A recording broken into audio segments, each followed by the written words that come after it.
Mr. Tinkleman? Mr. Tinkleman. Yeah. So why do you think you're a qualified candidate for this job?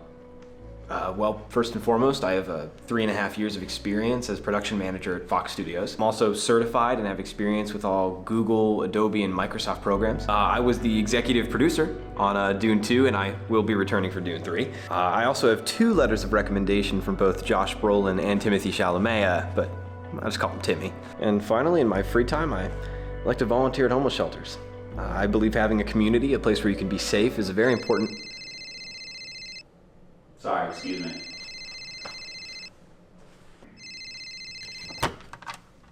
Yeah, I'm in the interview right now.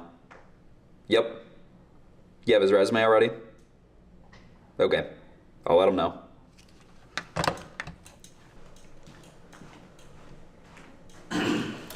Well, Mr. Tinkleman, I regret to inform you that we've just filled the role for this position, and we won't be moving forward with your application. I'm sorry, what do you mean? I'm in the middle of the interview. Who could have possibly taken my place? Actually, we replaced this position with the use of our new company, artificial intelligence. Isn't that something? What the fuck?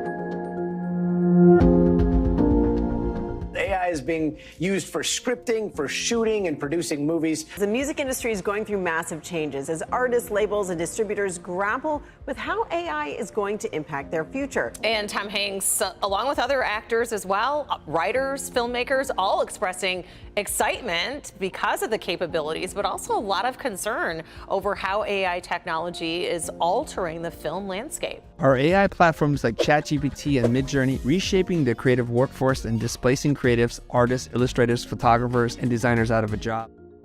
I would be worried going into this field if I didn't know anything about AI. I tell my students all the time that AI won't take your job, but if you know how to use AI, then you'll be the person that they hire. My name is Stephanie Swindle Thomas, and I'm an assistant teaching professor in Belazaria's Ad PR department. My name's Rod Bingaman. I'm an associate teaching professor at Penn State University. My name is Jim Westrick. I teach film production here in the Belisario College of Communications. I think it'll be a tool that will help filmmakers. I don't think it will replace film as we now know it. I think it will replace some aspects of how we make films. I think it will enable filmmakers to sometimes do things cheaper than what they would have been able to otherwise.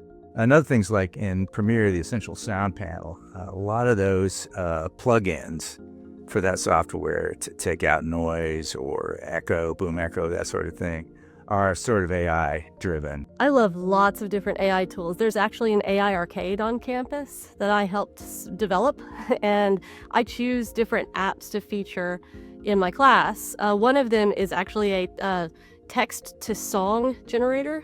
There are also some text-to-video generators and text-to-image. I'm very engaged with the Adobe products, so that's one of the ones I use the most. In terms of legal guidelines for AI in the film industry, I think that there should be. I think that there should be full transparency in terms of what AI is being used for and in what capacities, particularly when it involves the creative process and people's creative work. I'm a little dubious about this whole idea of AI replacing actors because I just feel like there's nuances. The things we read visually about people, I think, are really hard to replicate, and are really hard, I think, for AI to develop an algorithm for.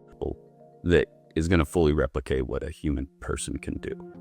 There's just a human experience and a human element to the arts and creativity that AI is just not going to be able to replicate effectively, in my opinion. I don't think AI will ever be able to replicate the human mind, but I think that it will make a big difference in how we think. We're just kind of creative athletes, but no one's going to replace us.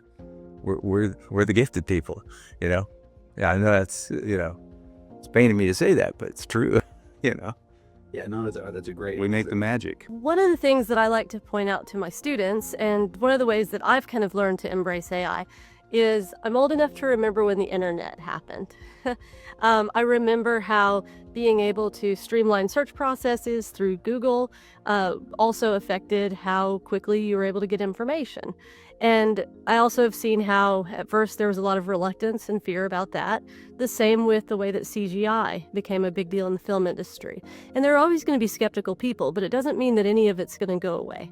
And so you might as well embrace it now, otherwise you're going to be left behind.